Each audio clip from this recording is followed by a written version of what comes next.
90-এর স্বৈরাচার ও বৈষম্যের বিরুদ্ধে গণঅভ্যুত্থান আমাদের ঐতিহাসিক সংগ্রামের একটি কালজয়ী পর্ব।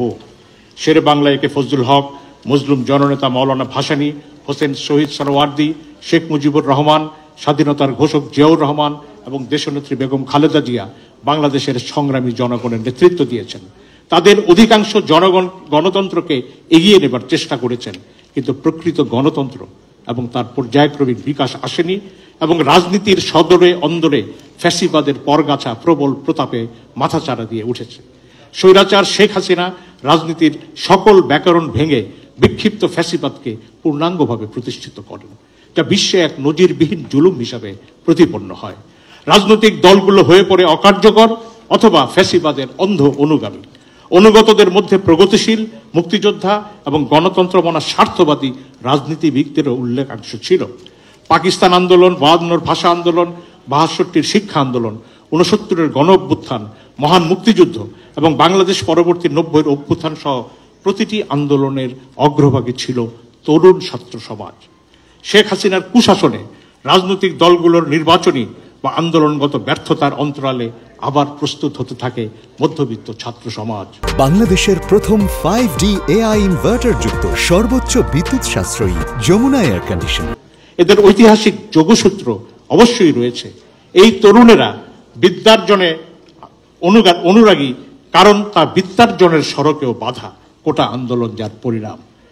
শিক্ষার আনুকূল্যেই মধ্যবিত্তের উত্থান, বিচ্যুতি ও নিরাপত্তা।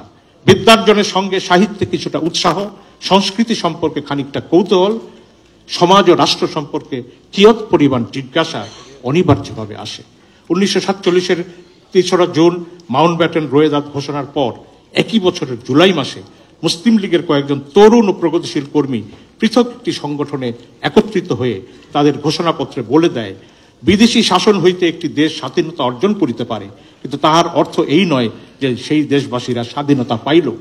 রাজনৈতিক স্বাধীনতার কোনোই মূল্য নাই যদি স্বাধীনতা জনগণের অর্থনৈতিক মুক্তি আনয়ন না করে। এদের মধ্যে ছিলেন কামরুদ্দিন আহমদ, মোহাম্মদ তোহা, অলিয়াহাদ, আব্দুর রশিদ তর্কবাগিস, তাজউদ্দিন আহমেদ প্রমুখ। ভাষা আন্দোলনের প্রাথমিক নেতৃত্ব পাকিস্তানপন্থী স্বাতন্ত্র্যবাদী ও বাম বুদ্ধিজীবীরা শুরু করেছিল, যার প্রভাব সমাজের সর্বস্তরে বিস্তৃত হয়। এমনকি 1948 সালের 15ই ফেব্রুয়ারি ঢাকার কুর্মিটোলায় বাঙালি সৈনিকদের ইস্ট বেঙ্গল রেজিমেন্টের পত্তন দিবসে মেজর গনি ও মেজর এম হোসেন সহ বাঙালি সামরিক কর্মকর্তারা ঘোষণা করেন, বাঙালি সৈন্যরা বাংলা ভাষায় কথা বলবে। এই উপলব্ধি আমরা 71-এর স্বাধীনতার দেখেছি, 2024-এর অভ্যুত্থানকারীর মধ্যেও অনুভব করেছি। শুধু কালের ও ব্যঞ্জনার পার্থক্য। 71-এ ইস্ট বেঙ্গল রেজিমেন্টের নেতৃত্ব এবং বঙ্গবন্ধু শেখ মুজিবুর রহমানের পক্ষে মেজর জিয়ার স্বাধীনতার ঘোষণা ও বীরত্ব ছিল অনস্বীকার্য। 47-এর স্বাধীনতার পর মুসলিম লীগ থেকে প্রগতিশীল তরুণদের যেমন বিচ্ছিন্ন হওয়ার ঘটনা দেখেছি, তেমনি 71-এর স্বাধীনতার পর বিদ্রোহী তরুণদের পৃথক মঞ্চে আবির্ভূত হওয়ার ঘটনাও জাতি প্রত্যক্ষ করেছে। এই বীর তরুণেরা কারা? বর্তমানে দেশে দেশে বৈষম্যের বিরুদ্ধে এবং মানবাধিকার আন্দোলনগুলোকে আমরা ব্যর্থতায় পর্যবসিত হতে দেখেছি। যুক্তরাষ্ট্র, ইউরোপের বিশ্ববিদ্যালয়ের ক্যাম্পাসগুলোতে ছাত্র আন্দোলন, ভেনেজুয়েলায় অনির্বাচিত সরকারের বিরুদ্ধে আন্দোলন, ভারতের কৃষক আন্দোলন, আফ্রিকার দেশগুলোতে বর্ণ ও বৈষম্য বিরোধী আন্দোলনের দৃষ্টান্ত এখানে উল্লেখ্য। একমাত্র বাংলাদেশের তরুণেরাই সাফল্য দেখিয়েছে, জঘন্য ফ্যাসিবাদকে হটাতে সক্ষম হয়েছে। ব্রিটিশ সাময়িকী দ্য ইকোনমিস্ট সেজন্য বাংলাদেশকে 2024 সালের বর্ষসেরা দেশ হিসাবে অভিহিত করেছে। শুধুমাত্র সরকারি চাকরিতে বৈষম্য নয়, নতুন রাষ্ট্রীয় ও রাজনৈতিক ব্যবস্থাপনার দাবিও সামনে এসেছে। দুর্নীতি, দুঃশাসনে অস্থির আবাল ও বৃদ্ধ বনিতা রাজপথে নেমে ফ্যাসিবাদের প্রতি হাসিনার বিদায় নিশ্চিত করেছে। ভুলে গেলে চলবে না, জনমিতিকভাবে বাংলাদেশ এখন এক ক্রান্তিকালে। বর্তমানে বাংলাদেশে 15 থেকে 64 বছর বয়সী জনসংখ্যা মোট জনসংখ্যার প্রায় 63.25%। এদের 52 ভাগের বয়স 29 বছর পর্যন্ত, অর্থাৎ অধিকাংশই তরুণ। যে দেশে কর্মক্ষম মানুষের সংখ্যা বেশি, সেখানেই প্রকৃত উন্নয়নের গতি ত্বরান্বিত হয়। এই ধরনের সুযোগ একটি জাতির জীবনে একবারই ঘটে। পাশাপাশি আন্তর্জাতিক রাজনীতির নতুন গতিধারায় বাংলাদেশ তার ভৌগোলিক অবস্থানের কৌশলগত অর্থনৈতিক গুরুত্বকে নতুনভাবে উপস্থাপন করেছে। বঙ্গোপসাগর হয়ে উঠছে যুক্তরাষ্ট্র, চীন ও ভারতের নয়া কৌশলগত ঠিকানা। তাবৎ দৃষ্টি এখন ছাত্র জনতার অভ্যুত্থান পরিবর্তী বাংলাদেশের দিকে।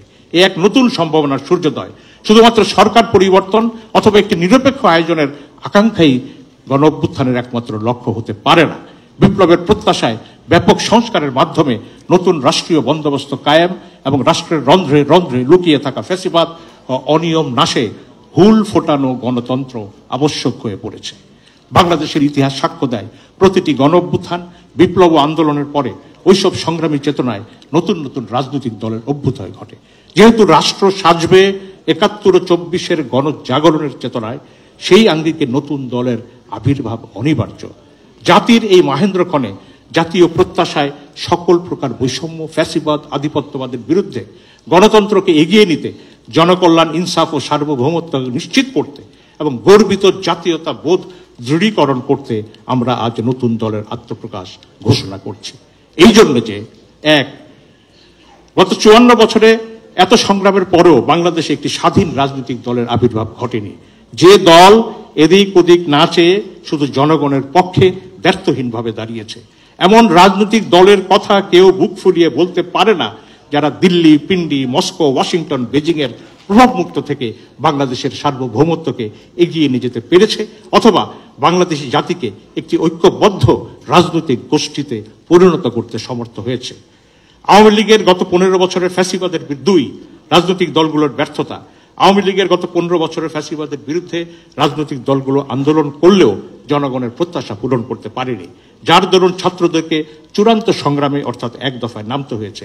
৮০-র দশকে যেখানে ৮ বছরে স্বৈরাচারের বিরুদ্ধে সফল গণ অভ্যুত্থান সংগঠিত করা সম্ভব হয়েছে, এবার ১৫ বছরেও তা করা সম্ভব হয়নি। জনগণ একে প্রচলিত রাজনৈতিক ব্যবস্থার গুরুতর ব্যর্থতা বলেই মনে করে। অধিকন্ত দীর্ঘ ৫৪ বছরে তারা কোনো গুরুত্বপূর্ণ সংস্কার সাধনেও অপারগ ছিল। ভারত তোষণ ৩ নাম্বার। সাম্প্রতিক গণ অভ্যুত্থানে আওয়ামী লীগের পাশাপাশি প্রতিবেশী দেশ ভারতের বিপক্ষে জনগণ সোচ্চার হয়েছে। ভারত ওই ফ্যাসিবাদকে তোষণ ও পোষণ করেছে, বিনিময়ে বাংলাদেশের সার্বভৌমত্ব কেড়ে নিয়েছে। কিন্তু আওয়ামী লীগের বিদায়ের পর গণ অভ্যুত্থানের ভারত বিরোধী চেতনার উল্টো পথে বিদ্যমান দলগুলো হাঁটছে এজন্য যে তাদের ধারণা ভোটের মাধ্যমে ক্ষমতায় যেতে ভারতকে লাগবে। এমনকি গণহত্যার জলজ্যান্ত প্রমাণ সিদ্ধ অভিযোগের সম্মুখীন আওয়ামী লীগ তাদের মনোনীত রাষ্ট্রপতি বা ফ্যাসিবাদ সহায়ক ৭২-এর সংবিধানের পক্ষেও তারা ওকালতিতে নেমেছে। আমরা মনে করি আওয়ামী ফ্যাসিবাদের সুষ্ঠু নিরপেক্ষ বিচার বাংলাদেশের গণতন্ত্রের জন্যই জরুরি। ৪, সংকটের দেশীয় আন্তর্জাতিক রূপ। গণ অভ্যুত্থানের চেতনার সূত্রে সনদ প্রণয়ন বা সংস্কার প্রসঙ্গে ছাত্র নেতৃত্বের সঙ্গে বিদ্যমান দলগুলোর মতপার্থক্য এক নতুন সংকট তৈরি করেছে। সংস্কার আগে না নির্বাচন, এই প্রশ্নেও তীব্র মতভেদ চলছে। প্রধানমন্ত্রীর তামত ক্ষমতা রেখে দেওয়া, যা ফ্যাসিবাদের আতুরঘর হিসেবে বিবেচিত, অথবা বিচার বিভাগের স্বাধীনতা নিশ্চিতের বিষয়গুলো নিয়ে ক্ষমতা প্রত্যাশী দলগুলো অন্যরকম কথা বলছে। অন্যদিকে আন্তর্জাতিক পরাশক্তিগুলির প্রতি তাদের পরোক্ষ আনুগত্য এমন পর্যায়ে পৌঁছেছে যে ভারতের উগ্র সাম্প্রদায়িকতা, গাজায় ইসরায়েলের অবর্ণনীয় গণহত্যা, বড় দেশগুলোর ছোট দেশগুলোকে কবজা করার সাম্রাজ্যবাদী স্পর্ধার বিরুদ্ধে নিন্দা জানাতে পর্যন্ত তারা ব্যর্থ হচ্ছে। ভারতের ব্রাহ্মণ্যবাদী মুসলিম বিদ্বেষী নেতৃত্ব যারা রামরাজ্য প্রতিষ্ঠার দুঃস্বপ্ন দেখছে, তা নিয়ে আমাদের রাজনৈতিক পরিসরে কোনো আলোচনা নেই। বিশ্বজুড়ে কর্তৃত্ববাদের নব উত্থান, ধনকুবেরদের বৈশ্বিক অর্থনীতি বিনষ্টের চক্রান্ত, যুদ্ধ বাদিয়ে বিশ্বশান্তি বিনাশের আয়োজকদের আমরা কিভাবে মোকাবিলা করব, সেই কর্মপ্রণালী নিয়েও আমাদের কোনো অভিনিবেশ নেই। ৫, মাৎস্য ন্যায়। প্রচলিত রাজনৈতিক দলগুলোর মধ্যে বড় দলগুলো এখন মাৎস্য ন্যায়ের মতো, অর্থাৎ বড় মাছ কর্তৃক ছোট মাছ খেয়ে ফেলার নীতিতে অবতীর্ণ হয়েছে। তুলনামূলক ছোট দলগুলোকে জাতীয় সরকার বা নির্বাচনী গাঠবন্ধনের নামে হজম করার খেলায় নেমেছে। আর ওই সব ছোট দলও সংসদে আসন প্রাপ্তির লোভে তাদের আদর্শ ও স্বকীয়তা বিসর্জন দিয়ে ফেলেছে। এক নেতা সর্বস্ব এইসব দল জনগণের প্রতি আর দায়বদ্ধ নেই। বড়রা ইসলামী দলগুলোকে পাশে টানতে কৃত্রিম মহব্বতে মগ্ন হয়ে পড়েছে। ৬, বিপর্যস্ত জীবন। গত ৫৪ বছরের রাজনৈতিক দলগুলো জনগণের প্রত্যাশিত গণতন্ত্র আনতে পারেনি, ধনীকে আরো ধনী ও গরিবকে আরো গরিব করেছে। একটা সুষ্ঠু অর্থনীতি, শিক্ষা ব্যবস্থা, চিকিৎসা ব্যবস্থা, দুর্ঘটনামুক্ত পরিবহন ব্যবস্থা, সুবিচার ও আইনের শাসন নিশ্চিত করতে পারেনি। বিপর্যস্ত জীবনের অসহ্য বিস্তারই যেন আমাদের নিয়তি। মোটা দাগে মহান স্বাধীনতা যুদ্ধের চেতনা, 7ই নভেম্বরের জাতীয় বিপ্লব, 90-এর গণঅভ্যুত্থান, সর্বোপরি 2024-এর জুলাই বিপ্লবের চেতনায় আমরা জনতা পার্টি বাংলাদেশ গঠনের সিদ্ধান্ত নিয়েছি। এর মূল স্লোগান হবে গর্ব মোরা ইনসাফের দেশ। ছাত্র জনতার বিশ্বকাপানো গণঅভ্যুত্থানের সুতীব্র আকাঙ্ক্ষায় আগামীর বাংলাদেশকে গড়ে তোলার ভিত্তি নির্মাণ এখনকার প্রধান রাজনৈতিক কর্তব্য। সাম্য, মানবিক মর্যাদা এবং সামাজিক ন্যায় বিচারের ভিত্তিতে নতুন বাংলাদেশের বিনির্মাণের সফল অভিযাত্রায় আমরা এগিয়ে যেতে চাই। নতুন দলের আসল লক্ষ্যসমূহ নিম্নরূপ: 1.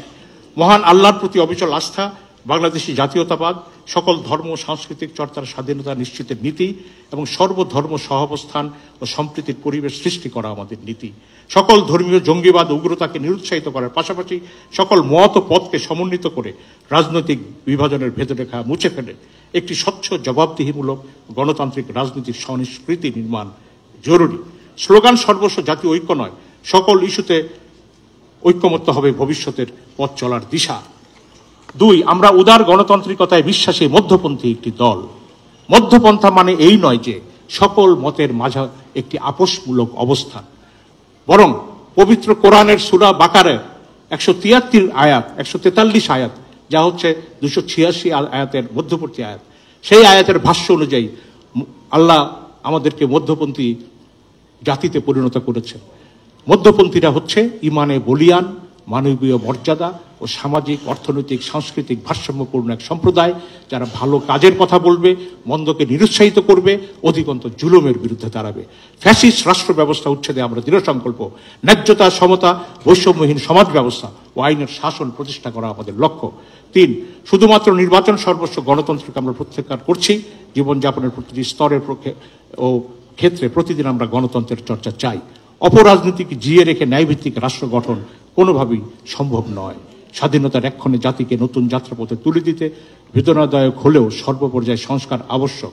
ভবিষ্যতে নির্বাচিত সরকারের হাতে সংস্কারের দায়িত্ব ছেড়ে দেওয়া মানে আত্মহনন এবং জনগণকে আশাহত করা। সংস্কারের মাধ্যমে জাতীয় ঐকমত্যের ভিত্তিতে নতুন রাষ্ট্রীয় বন্দোবস্ত সাব্যস্ত করা জরুরি। সকল সংস্কার প্রস্তাবের নির্মোহ মূল্যায়ন আবশ্যক। সকল ক্ষেত্রে দুর্বৃত্ত পরায়ণতা রুখতে বড় ধরনের নৈতিক জাগরণ প্রয়োজন। মনে রাখতে হবে, হাজারো শহীদের রক্ত গড়া ডক্টর ইউনূসের নেতৃত্বে বর্তমান অন্তর্বর্তী সরকারের ম্যান্ডেট রয়েছে এসবের বাস্তবায়নে। ছাত্রদের পাশাপাশি তাদের অভিভাবকবৃন্দ ও জনতার সংকল্প এই সরকারের অন্যতম ভিত্তি। 4. বিভক্তি ও বিভাজনের অপরিণামদর্শী রাজনীতির অবসান ঘটিয়ে বাক ব্যক্তি চিন্তা, মত প্রকাশ এবং ভাষা সাংস্কৃতিক দার্শনিক বিকাশ ও ধর্মচর্চার স্বাধীনতার অক্ষুণ্ণ রেখে বাংলাদেশের নতুন আত্মপরিচয় ও নৈতিক শক্তিকে দৃঢ় করতে আমরা বদ্ধপরিকর। 5. জুলাই বিপ্লবের একটি চার্টার জাতির জন্য অপরিহার্য। একই সঙ্গে এর শহীদদের স্মৃতিকে চিরজাগর রাখার পদক্ষেপ তাদের পরিবার এবং হতাহতদের রাষ্ট্রীয় সহযোগিতা নিশ্চিত করাকে গুরুত্বপূর্ণ কর্তব্য হিসাবে আমরা সাব্যস্ত করি। 6. বিচার বিভাগের আমূল সংস্কার অপরিহার্য। বিচার বিভাগের নিজস্ব সচিবালয় প্রতিষ্ঠার মাধ্যমে নির্বাহী বিভাগ থেকে বিচার বিভাগকে প্রকৃত অর্থে পৃথক করতে হবে। দুর্নীতিবাজ ও ফ্যাসিবাদী বিচারকদের অপসারণ করতে হবে। 7. যেহেতু সাম্প্রতিক গণ অভ্যুত্থান বাংলাদেশের পররাষ্ট্রনীতির সফল পরিচয়কে নিশ্চিত করার প্রত্যয় ব্যক্ত করেছে, সেই জন্য ভারত সহ কোনো রাষ্ট্রের মুসাহিবি বর্জন করতে আমরা দৃঢ় প্রতিজ্ঞ। সকলের সঙ্গে বন্ধুত্ব নির্মিত হবে সম সার্বভৌমত্ব, আত্মমর্যাদায়, পারস্পরিক শ্রদ্ধাবোধ ও পারস্পরিক স্বার্থের ভিত্তিতে। বিশেষ করে মুসলিম বিশ্ব, প্রতিবেশী রাষ্ট্রসমূহ এবং পাশ্চাত্যের দেশগুলোর সঙ্গে ভ্রাতৃত্ব, বন্ধুত্ব সম্পর্ক গড়তে হবে। গাজা ও ইউক্রেনের গণহত্যার তীব্র নিন্দাপূর্বক যে কোনো ধরনের আগ্রাসনের বিরুদ্ধে সোচ্চার থাকতে হবে। বিশ্বের যে কোনো স্থানে সাম্প্রদায়িকতার বিষ বাষ্পকে মানবতা বিরোধী অপরাধ হিসাবে চিহ্নিত করতে হবে। বাংলাদেশের পানি প্রবাহের ন্যায্য হিসাব আদায়ে বলিষ্ঠ পদক্ষেপ নিতে হবে। বিশ্ব সমাজের অংশ হিসাবে নাগরিক ও মানবিক অধিকারের বিভিন্ন বৈশ্বিক ঘোষণা, সনদ বা আন্তর্জাতিক বিধিবিধান, স্বাধীনতা নিশ্চিত, চিন্তা ও বিবেকের স্বাধীনতা এবং মুক্ত সাংবাদিকতার বাধাসমূহ বিলোপের পাশাপাশি ওইসব স্বাধীনতার চর্চার উপযোগ করতে পাশাপাশি ছাত্রদের অধিকার নিশ্চিত করতে হবে। আর্থসামাজিক জীবন, বিশেষ করে জীবন ও জীবিকার সমস্যা মোচন, টেকসই উন্নয়নে দ্রুত দারিদ্র্য কমিয়ে আনা, প্রাণ, প্রকৃতি ও পরিবেশ ধ্বংস, জলবায়ু বিপর্যয় অবিলম্বে বন্ধ, শিক্ষাক্ষেত্রে বৈষম্য, অরাজকতা ও অনৈতিকতার অবসান ঘটাতে হবে। সৎ, দেশপ্রেমিক ও দক্ষ নাগরিক তৈরির লক্ষ্যে কারিগরি শিক্ষার সম্প্রসারণ ও নৈতিকতার ভিত্তিতে শিক্ষানীতি প্রণয়ন করে শিক্ষা ব্যবস্থা ঢেলে সাজাতে হবে। নৈতিকতার পরিমণ্ডল গড়ে তুলতে আমরা কোরআনের হাফেজ, ইমাম, পাদ্রী, পুরোহিতদের জন্য বিশেষ ভাতার প্রবর্তন চাই। শিক্ষিত বেকারদের ভাতা প্রদান এখন সময়ের দাবি। 12 বাংলাদেশের কর্মচারীদের অধিকাংশ শ্রমিক তাদের ন্যায্য মজুরি ও ট্রেড ইউনিয়ন করার অধিকার নিশ্চিত করতে হবে। দেশের সকল শ্রমিক কর্মচারীর সার্বজনীন পেনশনের ব্যবস্থা করা প্রয়োজন। প্রবাসী শ্রমিকদের কর্মনিরাপত্তা ও মজুরি নিয়ে সরকারের বিশেষ পদক্ষেপ জরুরি। 13 নারীর ক্ষমতায়নের পাশাপাশি নারী পুরুষের মধ্যে ক্ষমতা ও সামাজিক অবস্থানের ভেদ ও অসম্পর্ক মোচন অত্যন্ত জরুরি। 14 বাংলাদেশের মানুষের মূল সমস্যা শুধু রাতের নির্বিঘ্ন ঘুম নয়, প্রতিদিন জীবনযাপনে অসহনীয় সমস্যার মুখোমুখি হয় তারা। রুজি রোজগারের সংকট, অসহনীয় মূল্যস্ফীতি, বেকারত্ব, সমস্যা সংকুল পথ চলা, সন্তানের ভবিষ্যৎ, দুর্ঘটনার হুমকি, দৈহিক ও সামাজিক নিরাপত্তা, সকল কিছুর সংকট তার নিত্য সাথী। সড়ক দুর্ঘটনা এদেশের সবচেয়ে বড় মারণঘাতী ঘটনা হলেও রাজনৈতিক দলগুলো কোনো ব্যবস্থা নিচ্ছে না। সড়ক ও মহাসড়ক নিরাপদ করতে এবং দুর্বৃত্তায়নমুক্ত পরিবহন ব্যবস্থা গড়ে তুলতে আমরা দৃঢ় প্রতিজ্ঞ। এসব থেকে জনগণের মুক্তি দিতে আমাদের মন মানসিকতার পরিবর্তন ঘটাতে হবে। অসহায় যাত্রীদের সমস্যা দূর করার পাশাপাশি জবাবদিহিমূলক পরিবহন ব্যবস্থা, নিরাপদ সড়কের ব্যবস্থা এবং পরিবর্তন খাতকে দুর্বৃত্তায়ন মুক্ত করা আমাদের জরুরি লক্ষ্য। জনগণের মতামত এবং অংশগ্রহণমূলক উন্নয়ন প্রক্রিয়ার পাশাপাশি বেকার ও দরিদ্রের জন্য ভাতার ব্যবস্থা, প্রতিটি গ্রামের জন্য থোক বরাদ্দের ব্যবস্থা করা, মধ্য দিয়ে পানি, খাদ্য, স্বাস্থ্য, শিক্ষা, বাসস্থান ইত্যাদির নিশ্চয়তা বিধানের প্রতি আমরা একনিষ্ঠ মনোযোগ দিতে চাই। যে কোনো সিন্ডিকেট ব্যবসায়ের মধ্যস্বত্বভোগীদের দুর্বৃত্তপনা রোধ করতে হবে। এই বিশাল যজ্ঞের নেতৃত্ব চাই আমরা তরুণ ও কিশোরীদের। জাতির অগ্রগতির এটাই সময়। 15 বিদেশি বিনিয়োগ ও দেশীয় পুঁজির বিনিয়োগকে উৎসাহিত করা, উন্নয়নের নামে দুর্নীতি অনিয়ম বন্ধ করা, ব্যাংক ঋণকে মধ্যম মেয়াদী ও ক্ষুদ্র শিল্পে সহজীকরণ, প্রবাসে দক্ষ জনশক্তি প্রেরণের ব্যবস্থাকে সহজলভ্য করা, আন্তর্জাতিক ঋণের উপর নির্ভরশীলতা কমানো জরুরি হয়ে পড়েছে।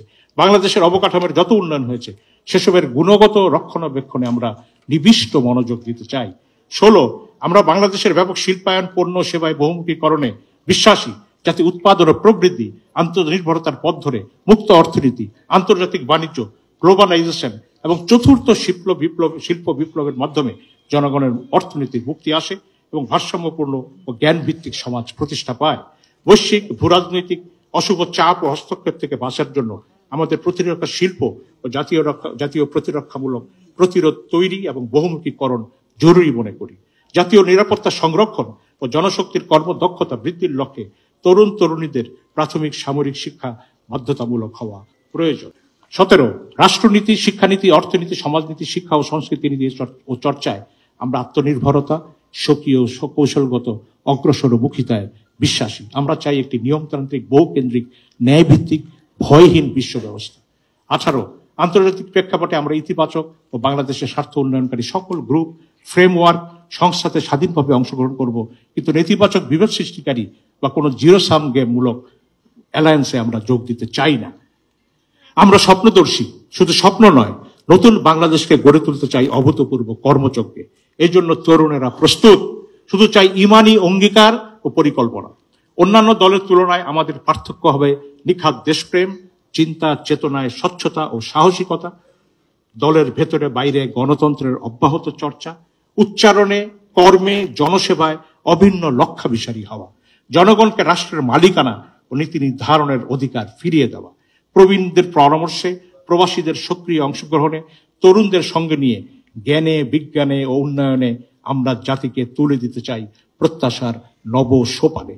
সত্যিকার অর্থে দেখতে চাই ইনসাফ সমৃদ্ধ, দৃঢ় সার্বভৌমত্বে বলিয়ান নতুন শক্তি হিসাবে এক নিরাপদ বাংলাদেশকে।